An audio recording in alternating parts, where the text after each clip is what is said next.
রুদ্রর ঘর যেন এক অচেনা তাণ্ডব ক্ষেত্রে পরিণত হয়ে আছে। রাগে, হতাশায় আর ভেতরের অচেনা আগুনে তার শরীরে চলে যাচ্ছে। বুকের ভেতরটা যেন দাউ দাউ করে পুড়ছে। মাথায় কিছুই কাজ করছে না। যার সামনে পাচ্ছে চেয়ার, বই, গ্লাস, টেবিলের ওপর রাখা ফাইল সব ছুঁড়ে ফেলছে মেঝেতে। দেয়ালে যেদিকে চোখ যাচ্ছে সেদিকেই ছুঁড়ে দিচ্ছে, যেন এই ভেতরের জ্বালা একটু প্রশমিত হয়। পর্দা বাতাসে উড়ছে, টেবিল ল্যাম্পের আলো মাটিতে ভেঙে পড়ে ছড়িয়ে গেছে। তবু রৌদ্র থামছে না, তার নিঃশ্বাস ভারী হয়ে উঠেছে, কপাল ঘামে ভিজে গেছে। মনে হচ্ছে কেউ যেন তার ভেতরে নিয়ন্ত্রণটা ছিনিয়ে নিয়েছে, আর সে নিজের রাগে নিজেকেই ধ্বংস করে ফেলছে ধীরে ধীরে। রৌদ্র নিজের ভেতরের ঝড় সামলাতে না পেরে সে হঠাৎ আয়নার সামনে গিয়ে দাঁড়ালো। বুকের ভেতর থক থক করছে, নিঃশ্বাস ভারী, চোখ লালচে। দাঁত কিরমির করে তাকে আয়নার প্রতিফলনে নিজের মুখের দিকে ফিস ফিস করে বলল, আব্রাহাম রৌদ্র খান কখনো কারো মায়ে পড়তে পারে না, কখনোই না। মীরা শুধু আমার নেশা, বুঝলি? নেশা যা পূর্ণ হলে আর লাগে না। আর আমি কিনা আমার নিজের কাকাতুয়ান তোর মায়ে পড়ছি। থু থু। রাগে নিজেই থুতু ফেললো মেঝেতে। বুকের ভেতরটা আরো ধুকপুক করতে লাগলো। দুই হাত দিয়ে মাথার চুল পেছনে ঠেলে আয়নার খুব কাছে গিয়ে দাঁড়ালো। নিজের চোখের দিকে তাকিয়ে গলায় এক প্রকার বিদ্রুপ মিশিয়ে বলল, এই শোন রৌদ্র, তুই কারো মায়ে পড়িস নেই। ওই সব তোর নেশা, শুধু সময়ের খেলা। তোরাও হয়তো তোর নেশার মধ্যে একজন পড়ে গেছে। এর বেশি কিছু না, বুঝলি? এর বেশি কিছু না। রৌদ্র নিজের মাথার চুল ধরে টানতে লাগলো। সাথে তখন তুরার সঙ্গে যা হয়েছে তা মনে করতেই ভেতরে অদ্ভুত এক চাপ হচ্ছে। তুরার সাথে যে আচরণ করেছে সেটা কোনো সাধারণ স্বাভাবিক আচরণ না। যখন রৌদ্র বুঝতে পারে সে আসলে কি করছিল, তখনই তার মাথায় যেন রক্ত চড়ে বসে। রৌদ্রর আগে দেয়ালে ঘুষি মারতে লাগলো। হঠাৎ ফোন বেজে উঠল। ফোনের স্ক্রিনে নাম দেখে রৌদ্রর রাগ ম্লান হয়ে গেল। মুখে হালকা হাসি ফুটল। ফোন রিসিভ করে কানে ধরতেই শুনল, সুইট হার্ট, কোথায় তুমি? আমি রেস্টুরেন্টে, প্লিজ একটু আসো, আমার তোমাকে দেখতে ইচ্ছে করছে।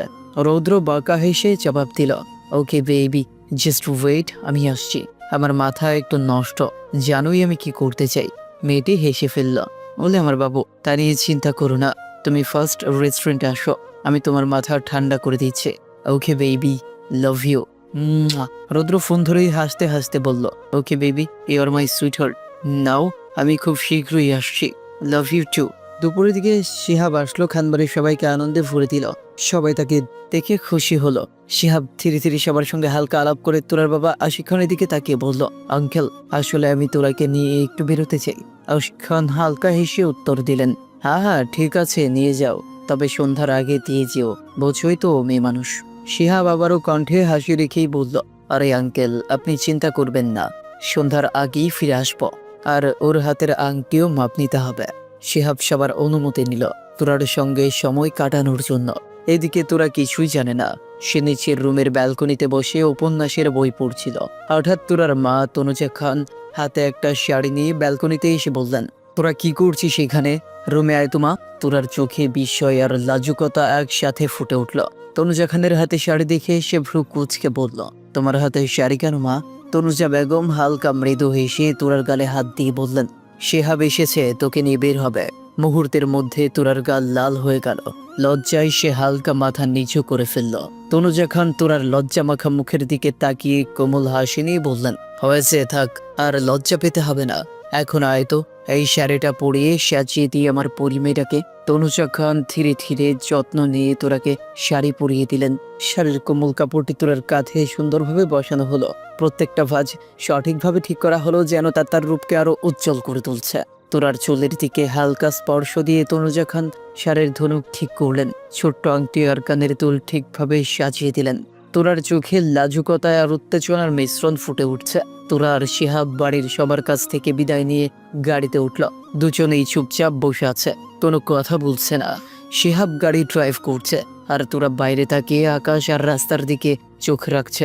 কিছুক্ষণ নীরবতার পর শিহাব হালকা কাশি দিয়ে বলল, কেমন আছো তোরা? তোরা শিহাবের কণ্ঠ শুনে চমকে গেল। হালকা মাথা দুলিয়ে বলল, ভালো, আপনি? শিহাব হেসে বলল, ভালো হবে না, নিজের পছন্দের লাইফ পার্টনারকে পাচ্ছি, কেই বা খারাপ থাকে বলো? লাজুক হয়ে তোরা সামান্য আবারও মাথা নিচু করল। গাড়ির ভেতরে তাদের টুকটাক কথা হলো। মাঝে মাঝে রাস্তার আলো এবং গাড়ির হালকা শব্দ ছাড়া নীরবতা ছিল। শিহাব গাড়ি রেস্টুরেন্টের সামনে থামালো। দুজনেই গাড়ি থেকে নেমে রেস্টুরেন্টে ঢুকলো। পাশাপাশি বসে চারপাশে আলো আর মানুষের চমক চমক ধরে তোরার চোখে নতুন উদ্দীপনা ফুটতে লাগলো। শিহাব মৃদু মুচকি হেসে তোরার দিকে তাকিয়ে বলল, তো তোরা একটা জিনিস জানার জন্য আমার মনটা মহিলা মানুষদের মতো কুকু করছে, সেটার অ্যান্সার কি তুমি দিবে? তোরা হালকা হায় সূচক মাথা দোলালো। শিহাব সাথে সাথে গলা খাকারে দিয়ে বলল, আচ্ছা তোরা আমাকে তোমার কেমন লেগেছে? তুমি কি নিজে থেকে এই বিয়েতে রাজি নাকি পরিবারের সিদ্ধান্তে রাজি হয়েছ? তোরা কিছুক্ষণ থেমে ভেবে কিছু বলার চেষ্টা করলো। এখন তার বিয়ে করার কোনো ইচ্ছে ছিল না, তবে বাবার প্রতি সম্মান দেখাতে চেয়ে রাজি হয়ে আছে। মনে কিছুটা ভালো লাগা শুরু হয়েছে শিহাবের প্রতি, যা এখন পুরোপুরি তৈরি হয়নি। তোরা কিছুক্ষণ ভেবে মুখ খুলে কিছু বলতে যাবে, সাথে সাথে হঠাৎ ওয়েটারের হাত থেকে ভুলবশত কফি পড়ে যায়। কফি তোরার শাড়িতে ছড়িয়ে পড়লো। শিহাব তাড়াতাড়ি তোরার শাড়ি ধরে অস্থির হয়ে বলল, তোমার কোথাও লাগেনি তো? শরীর চলছে না তো? তোরা শাড়ির দিকে দেখলো এবং হালকা ভ্রু কুচকে বলল, না কোথাও লাগেনি, তবে শাড়িটার অবস্থা খারাপ হয়ে গেল। শিহাব ওয়েটারের দিকে তাকিয়ে একটু গম্ভীর কণ্ঠে বলল, কি ভাই, মন কোথায়? দেখে কাজ করেন, একটু দেখে শুনে তো কাজ করবেন।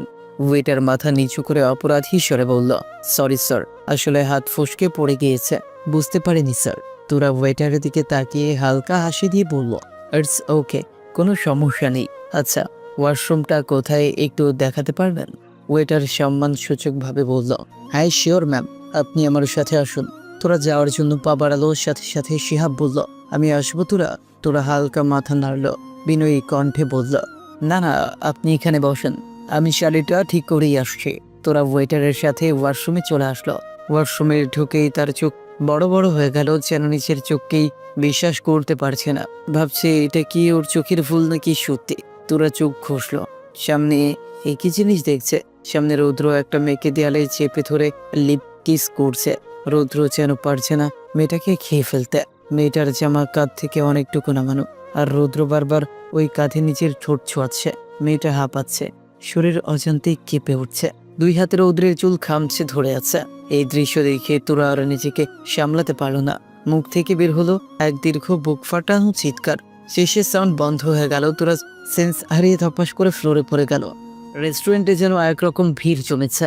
সেই ভিড়ের মধ্যে ডাক্তার তোরাকে দেখছেন। তোরার পাশেই শিহাব বসে আছে, যে এখন তোরার হাতে তালু ঘষছে। শিহাবের মুখে অন্তর চাঞ্চল্য আর চিন্তার ছাপ। তোরার কি হলো? কেন সে সেন্স হারিয়ে ফেললো? আর ওইভাবে চিৎকারই বা কেন দিল? তোরা যখন চিৎকার দিয়ে সেন্স হারিয়ে ফেলেছিল, সেই চিৎকারে রেস্টুরেন্টের অনেক মানুষ শুনতে পেয়েছে। শিহাব দৌড়ে ওয়াশরুমে এসে দেখে তোরা সেন্স হারিয়ে ফেলেছে। শিহাব সঙ্গে সঙ্গে ডাক্তারকে খবর দিয়েছিল। তোরার এক পাশে রৌদ্র দাঁড়িয়ে আছে, যার মুখ লাল টকটকা। কিছুক্ষণ আগে তোরার চিৎকার শুনে ঘুরে দাঁড়িয়ে দেখে তোরা। ওয়াশরুমে তোরাকে দেখে রৌদ্র অবাক হয়ে যায়। তোরা এই সময় এইখানে কখন এলো? রৌদ্রর ভাবনার মাঝে শিহাব ওয়াশরুমে ঢুকে গিয়েছিল। মুহূর্তেই রৌদ্র বুঝে যায়, তার মানে তোরা শিহাবের সাথে রেস্টুরেন্টে এসেছে। রৌদ্রের কেমন জানি জেলাসি ফিল হয়। মনটা যেন কেন তোরার পাশে শিহাবকে সহ্য করতে দিচ্ছে না। রাগ আর জেলাসি একসাথে তার মনকে দখল করছে।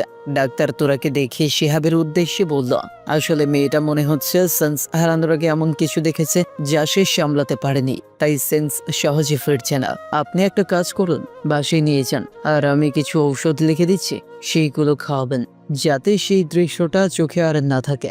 ডাক্তার বলার সাথে সাথে তোরা মুখ থেকে বিড়বিড় করে বলতে থাকে, ছি ছি, নোংরা কাজ করছে, আমি লজ্জা পাচ্ছি। ছি ছি, লজ্জা করে না ভাইয়া, নোংরা কাজ করছে। ছি ছি, খুবই অস্বস্তিকর, এটা ঠিক না, আমি লজ্জা পাচ্ছে। তোর মুখের কথা শুনে সকলে একে অপরের দিকে তাকালো। শিহাব তো হাবা বনে গেল। তোরা এসব কি বলছে? রৌদ্র তোরার কথা শুনে হালকা কেসে উঠল। সে বুঝতে পারলো যদি এইভাবে থাকে তোরা যে কোনো সময় রেস্টুরেন্টে তাকে নোংরা বয় বানিয়ে দিবে। তাই রৌদ্র সব ভেবে কাউকে কিছু বলার সুযোগ না দিয়ে এক প্রকার তোরাকে পাজা কোলা তুলে নিল এবং শিহাবের উদ্দেশ্যে বলল, আপনি বাড়ি যান, আমি তোরাকে নিয়ে যাচ্ছি। শিহাব কিছু বলতে যাবে, তোরার সাথে সাথে চোখ খুলে নিজের অবস্থান বোঝার চেষ্টা করলো আর নিজেকে রৌদ্রের কোলে আবিষ্কার করলো। মুহূর্তে তোরা গলা ফাটিয়ে চিৎকার করতে লাগলো, নোংরা, নোংরা, এই নোংরা, আমাকে নামান বলছি, আপনি একটা নোংরা, আমি দেখেছি আপনি ওই ওয়া। তোরার কথা শেষ অংশ রেস্টুরেন্টের কেউ শুনতে পারলো না, কারণ রৌদ্র এক প্রকার দৌড়ে রেস্টুরেন্ট থেকে বেরিয়ে চলে গেল তোরাকে নিয়ে। শিহাব বরফের মতো জমে দাঁড়িয়ে রইল, যেন সবকিছুর ঘটনা তার মাথার ওপর দিয়ে পার হয়ে গেল, কিন্তু ভেতরে কেবল শূন্যতা। কোনো শব্দ বা অনুভূতি প্রবেশ করলো না। তোরা রৌদ্রের শার্টের আঁচল ধরে ধরে টানছে, কখনো খুশি মারছে আর চোখ ফাটিয়ে চিৎকার করে বলছে, এই পচা বেড়া পুরুষ, নোংরা পুরুষ, নামান বলছে আমাকে। আপনি ধরেছেন কেন? ঘৃণা লাগছে আপনাকে? নামান বলছি, নাহলে কিন্তু কামড় দিব। রৌদ্র তোরার কোনো কথা শুনলো না। তোরাকে এক প্রকার জোর করে গাড়িতে তুলে ডোর লক করে দিল। নিজে এসে নিজের সিটে বসে গাড়ি স্টার্ট দিতে বসলো। এমন সময় তোরা গাড়ির জানলা দিয়ে রেস্টুরেন্টের দিকে তাকিয়ে চিৎকার করতে থাকলো, সবাই শোনো শোনো, এই লোকটা খুব নোংরা, আমি দেখেছি, এই লোক নোংরা। আর শিহাব, আপনি আমাকে এই নোংরা লোকের সঙ্গে যেতে দিচ্ছেন? আমি বিয়ে করবো না আপনাকে, বলে দিলাম। রৌদ্র তোরার কথা শেষ হওয়ার আগেই গাড়ি স্টার্ট দিয়ে রেস্টুরেন্টের সীমানা অতিক্রম করে ফেলল। তোরা শেষ মুহূর্তে এমন এক চিৎকার দিল যেন মানুষের কানের পর্দা ফাটিয়ে দিতে পারে। গাড়ির ভেতর তোরা রৌদ্রকে জ্বালিয়ে মারছে, বারবার চোখ বন্ধ করে মন মতো চিৎকার করছে, নোংরা নোংরা ভাইয়া, একটা নোংরা, ছি ভাইয়া নোংরা, আমি দেখে ফেলেছি ভাইয়া একটা নোংরা, ভাইয়া কি বাজে কাজ করছিল, ছি। রৌদ্র তোরার অবস্থা দেখে বুঝলো এখন বাড়িতে নেওয়া যাবে না, না হলে তোরা বাড়িতেও তাণ্ডব তুলবে। কিছুক্ষণ ভাবলো কিভাবে তোরার মুখ বন্ধ করা যায়। হঠাৎ মনে হলো তোরা কাশফুল খুব পছন্দ করে, আগে দেখেছে বাসায় কাশফুল দেখার জন্য বায়না করতো, আর এখন তো কাশফুলের সিজন, হয়তো কাশফুলের কাছে নিয়ে গেলে তার চিৎকার কমানো যাবে। যে ভাবা সেই কাজ। রৌদ্র তার পরিকল্পনা মতো গাড়ি নিয়ে নদীর ধারে কাশফুলের কাছে ছুটে এলো, আর ঠিক যেমন রৌদ্র ধারণা করেছিল তাই ঠিক মতো কাজ করলো। তোরা গাড়ির জানলা দিয়ে কাশফুল দেখতেই তার মুখে খুশির ঝিলিক ফুটে উঠল, চিৎকার থেমে গেল, চোখে আনন্দের আগুন জ্বলতে লাগলো। গাড়ি থামতেই তোরা এক প্রকার ঝাঁপ দিয়ে গাড়ি থেকে নেমে কাশফুলের দিকে ছুটলো, দুই হাত মুখে দিয়ে চিৎকার করলো, ওয়াও কাশফুল। রৌদ্র তোরার পাশে এসে দাঁড়িয়ে বলল, পছন্দ হয়েছে তোর? তোরা রৌদ্রের দিকে না তাকিয়ে কেবল উত্তর দিল, হ্যাঁ খুব। আমার কিছুদিন ধরে ইচ্ছে হচ্ছিল কাশফুল দেখতে, শুধু বাবা মা না করায় আসতে পারিনি। ও হ্যাঁ, আমার কাশফুল, আমি আসছি তোমার কাছে, খুব মিস করছিল না আমাকে, আমি আসছি। কথাটা বলতেই তোরা দৌড় দিল, একবারে কাশফুলের ভেতরে ঢুকে গিয়ে খুশিতে আত্মহারা হয়ে নাচতে লাগলো। তোরার হৌসে নেই যে তার এই আনন্দের কাণ্ড কারো বুকে ঝড় তুলে দিচ্ছে, আর সেই ব্যক্তিটা আর কেউ নয়, স্বয়ং আব্রাহাম রৌদ্র খান। রৌদ্র তোরার এই হাসি খুশি দেখে যেন তার বুকের পৃথিবী কেঁপে উঠল। তোরার প্রতিটি পায়ের তাল, ঠোঁটের কোণে ফুটে থাকা হাসি, সবকিছু যেন রৌদ্রের বুকে সরাসরি তীরের মতো লাগলো। হৃৎপিণ্ডে অদ্ভুত এক স্পন্দন তৈরি করলো। চোখের সামনে তোরার আনন্দ, মৃদুলাজ আর খুশির ঝিলিক সব মিলিয়ে রৌদ্র যেন মুহূর্তের মধ্যে বন্দী হয়ে গেল। আর এই হাসির কোনো প্রতিসাধন সে চাইছিল না, শুধু চোখে রাখতেই হলো। রৌদ্র তোরার দিকে তাকিয়ে হঠাৎ কণ্ঠ কেঁপে ওঠা ভাব প্রকাশ করলো, আমার কি হচ্ছে? আমি তোরাকে দেখে কেন এমন থেমে যাচ্ছি? কেন আমার তোরাকে এত ভালো লাগছে?